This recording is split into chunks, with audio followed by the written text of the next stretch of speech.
Assalamualaikum warahmatullahi wabarakatuh. Kami dari kelompok POA2 akan mempresentasikan hasil praktikum term project untuk mata kuliah Production and Operation Analysis. Nah, dalam proyek ini, kami menganalisis proses produksi dan operasi pada perusahaan La Familia Bag dengan fokus utama pada peningkatan efisiensi, penurunan biaya, serta kemampuan perusahaan dalam memenuhi permintaan pasar secara optimal.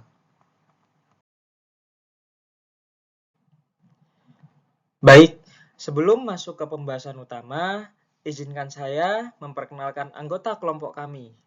Kami dari tim POA2 yang terdiri dari Bapak Rehan Alfarisi, Ibu Karisma Dian Febriani, Bapak Anandanto Wicaksono, Bapak Marcelo Yoga Hutomo, dan Bapak Ahmad Soebul Fadilah, yaitu saya sendiri. Nah, kami bekerja sama dalam menganalisis setiap modul, mulai dari peramalan hingga penjadwalan operasi agar hasil proyek ini komprehensif dan terintegrasi. Oke, selanjutnya berikut adalah gambaran keseluruhan modul yang kami analisis dalam proyek ini. Nah, terdapat 8 modul utama, yaitu ada forecasting, aggregate planning, assembly process, master production scheduling atau bisa kita singkat MPS, material requirement planning atau kita bisa singkat MRP, lot sizing, inventory control, dan operation scheduling.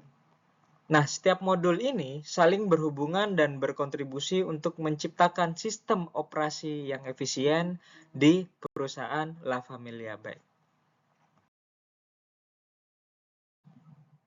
Nah, yang pertama pada modul forecasting, kami melakukan peramalan penjualan sepeda La Familia Bike menggunakan 4 metode, yaitu yang pertama ada time series decomposition atau bisa disingkat TSD, yang kedua ada moving average, yang ketiga ada hold methods, dan yang keempat ada winter methods.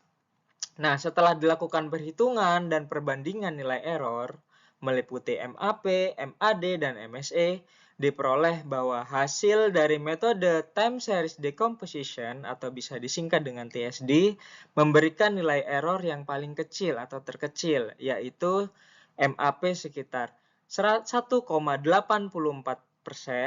MAD 1328,5, dan MSE yaitu 100.174. Nah, dengan demikian, metode time series decomposition atau bisa disingkat dengan TSD menjadi metode paling akurat dan direkomendasikan untuk peramalan penjualan La Familia Bag pada periode 2022 dan periode 2023.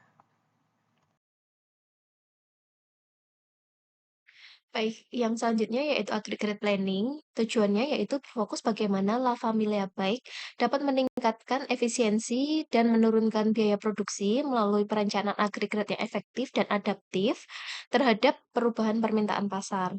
Analisis akan difokuskan pada beberapa metode perencanaan produksi seperti zero inventory planning, constant workforce plan, overtime plus loss of sales, dan overtime plus subcontract. Data yang digunakan pada modul ini mencakup aspek permintaan, kapasitas produksi, biaya tenaga kerja, biaya penyimpanan, serta periode perencanaan mulai dari Januari hingga Desember 2022 yang kemudian dijadikan dasar perhitungan perencanaan agregat. Hasil perhitungan aggregate planning menggunakan 4 metode, mulai dari zero inventory plan hingga overtime plus sum kontrak, dapat dilihat pada tabel berikut. Dari keempat metode tersebut, dapat disimpulkan bahwa strategi aggregate planning yang memiliki komponen total keseluruhan paling sedikit, yaitu menggunakan metode zero inventory plan sebesar 215 miliar sekian. Sehingga metode tersebut direkomendasikan bagi perusahaan La Familia Bike untuk menjalankan aggregate planning dengan beberapa pertimbangan, salah satunya yaitu memiliki total biaya keseluruhan paling minim. Dengan metode tersebut bisa meminimalkan dan bahkan bisa menghilangkan persediaan barang jadi.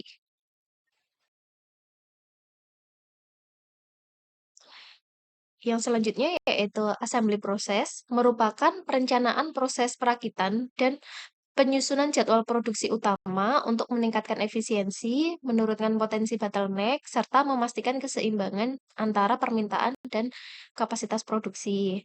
Data yang digunakan pada modul ini yaitu list komponen yang terdiri dari komponen number, komponen name, code, dan quantity, serta list assembly. Sehingga menghasilkan bill of material seperti yang dapat dilihat pada tabel berikut, mulai dari komponen nomor 1 hingga komponen nomor 22.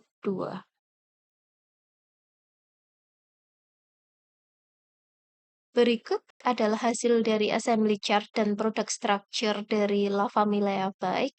Dengan assembly proses ini, perusahaan dapat mengidentifikasi adanya potensi hambatan yang terjadi dalam proses produksi. Selain itu, diagram ini juga membantu perusahaan dalam menentukan area yang masih dapat ditingkatkan efisiensinya, sehingga aliran kerja menjadi lebih lancar. Tidak hanya itu, assembly chart juga penting dalam penyusunan jadwal produksi agar lebih terstruktur dan sistematis. Baik, terima kasih Mbak Karisma untuk penjelasan tentang agregat dan assembly proses. Di sini saya akan menjelaskan tentang Master Production Scheduling atau MPS, di mana MPS ini merupakan proses perencanaan produksi yang bertujuan untuk menentukan apa yang harus kita produksi, lalu kapan kita memproduksinya, dan berapa sih jumlah yang harus kita produksi. Di mana MPS ini memiliki tujuan untuk menjaga keseimbangan antara permintaan pelanggan dan kapasitas produksi yang tersedia. Berdasarkan data yang ditampilkan, di sini kita bisa lihat ya, beberapa parameter penting seperti lead time, on-hand inventory, lot size, dan juga di sini ada safety stock sebesar 8.750 unit per period. Lalu terdapat demand time fence atau DTF dengan nilai 4 yang berarti 4 ini periode pertama perhitungan MPS masih dipengaruhi oleh customer order. Setelah periode keempat ini, sistem memasuki planning time fence atau PTF dengan nilai 8, di mana jadwal produksi sudah bersifat lebih tetap dan stabil. Lalu di sini ada komponen lain yang penting, seperti Projected Available Balance atau PAB dan Available to Promise atau ATP, di mana PAB menunjukkan stok yang diproyeksikan masih tersedia di setiap periode, sementara untuk ATP ini menunjukkan jumlah produksi yang bisa dijanjikan untuk pesanan baru tanpa mengganggu jadwal yang udah ada. Lalu, dari hasil perhitungan selama kita melakukan praktikum, kita dapat melihat bahwa MPS membantu mengatur proses produksi agar mampu memenuhi kebutuhan pelanggan secara tepat waktu, sekaligus mencegah terjadinya stock out atau kekurangan stok di gudang. Dengan kata lain, ini MPS ini sangat, eee, penting untuk menjaga kelancaran aliran produksi dan meningkatkan efisiensi operasional. Selanjutnya ada Material Requirement Planning atau MRP. MRP ini merupakan sistem yang digunakan untuk memastikan ketersediaan bahan baku tetap tepat waktu agar proses produksi dapat berjalan sesuai jadwal yang telah ditetapkan pada MPS yang tadi. Tujuannya adalah untuk mengurangi kelebihan stok, terus juga meningkatkan efisiensi jadwal produksi dan juga pengoptimalan pemanfaat sumber daya yang ada. Di sini dapat kita lihat tabel data MRP La Famiglia Bike. Setiap komponen ini memiliki informasi penting seperti lead time, safety stock, lot size, setup cost, holding cost, lalu ada juga order policy. Sebagai contoh di sini pada subassembly 3 dia menerapkan kebijakan Fixed Order Quantity atau FOQ dengan lot size sebesar 40 unit dan lead time-nya selama 1 periode. Dengan kebijakan ini membantu menjaga kestabilan proses produksinya, mencegah kekurangan bahan baku, namun tetap harus diimbangi dengan pengendalian biaya biar tidak menimbulkan overstock.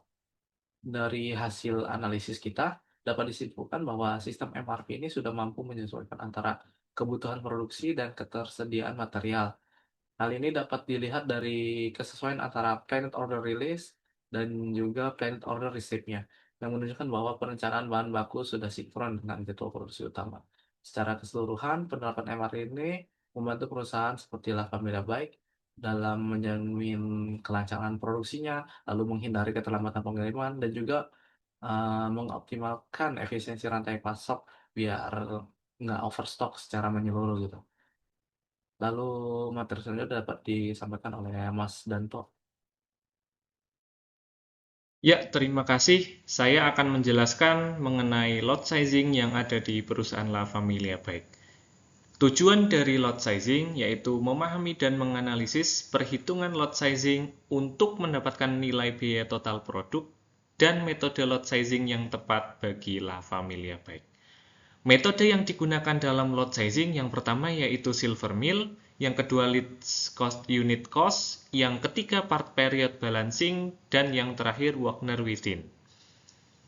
Selanjutnya didapatkan data biaya komponen part pembuat sepeda yang dari assembly 1 hingga komponen body.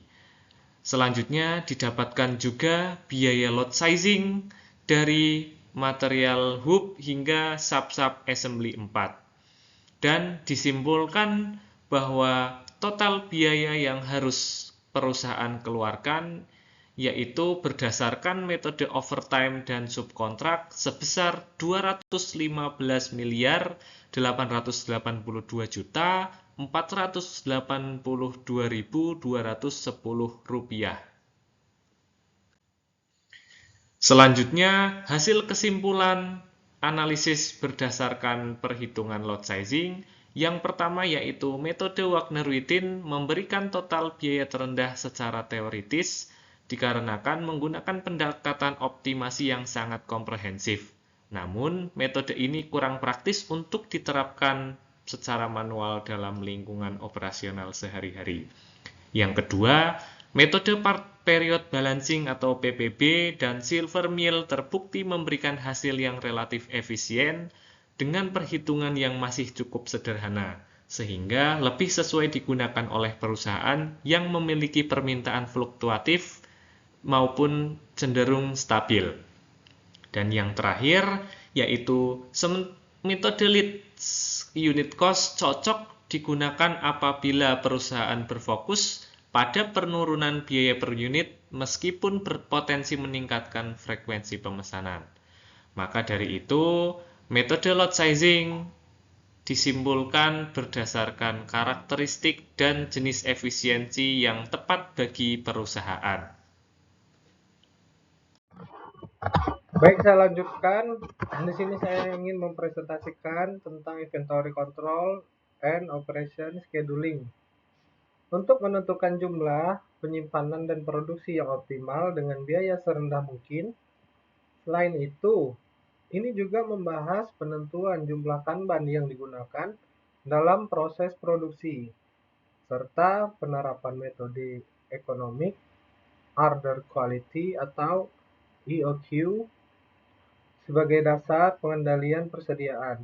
Analisis juga dilakukan untuk membandingkan profit tertinggi antara penggunaan kontrak lama dan kontrak baru, sehingga perusahaan dapat meningkatkan efisiensi dan profitabilitas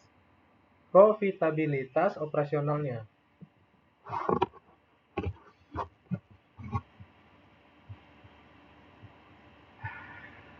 Dari tabel ini kita bisa menentukan profit tertinggi antara penggunaan kontrak lama dan kontrak baru. Dari data estimasi lead time atau hasil pengelolaan dan Kanban.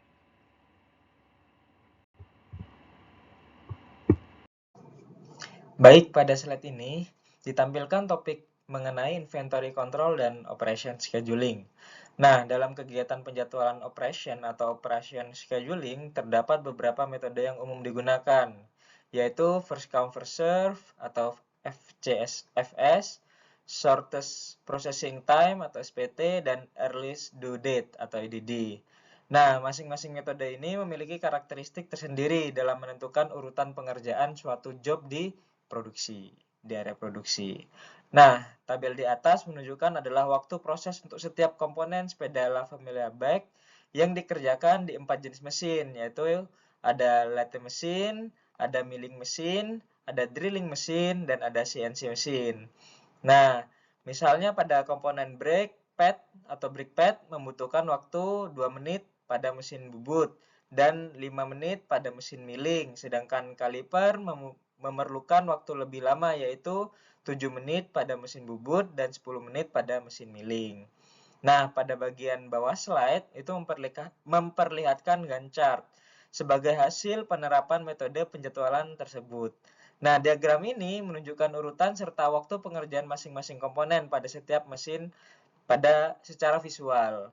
Dengan adanya penjadwalan seperti ini, diharapkan perusahaan dapat mengoptimalkan alur kerja di lantai produksi dan meminimalkan waktu menganggur atau idle time, serta memastikan seluruh komponen selesai sesuai dengan urutan prioritas dan waktu yang telah ditentukan.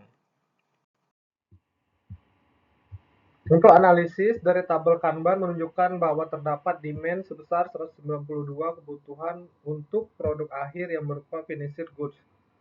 Didapatkan total waktu pemrosesan per komponen pembuatan sepeda yang berasal dari penjumlahan waktu proses, waktu delay, dan waktu perpindahan part selama proses. Dan dari tabel didapatkan juga bahwa kartu Kanban untuk setiap komponen part dengan minimum dan maksimum inventory yang dijanjikan berdasarkan hitungan. Constellation 1 Kanban dengan asumsi lead time 2 hari, safety 10%, dan kapasitas kontainer 20 unit. La Familia memerlukan kurang lebih 44 kartu. Kanban dengan tiap kartu mewakili 20 unit, sehingga maksimum inventory yang dikontrol oleh sistem Kanban adalah kurang lebih 880 unit. 2. Output harian dan idle time. Keadaan pabrik saat ini dapat memproduksi sekitar 12 hingga 18 city bike per hari pada shift 8 jam, namun memiliki idle time sebesar 220 menit per hari, menyebabkan utilisasi rendah sekitar 54%, sehingga rata-rata waktu kerja per sepeda berkisaran 14 sampai 22 unit, atau tergantung dari tingkat outputnya. Perbaikan line balancing dan penggunaan idle time diperlukan untuk meningkatkan produksi harian. Baik, terima kasih teman-teman semuanya. Nah, kesimpulannya, seluruh modul yang kami analisis ini memberikan gambaran menyeluruh tentang bagaimana La Familia Bike dapat meningkatkan efisiensi operasional, menurunkan biaya, serta menjaga kelancaran proses produksi. Nah, terima kasih atas perhatian Bapak dosen dan Ibu dosen dan teman-teman semuanya. Sekian presentasi dari kami, kelompok POA 2. Wassalamualaikum warahmatullahi wabarakatuh.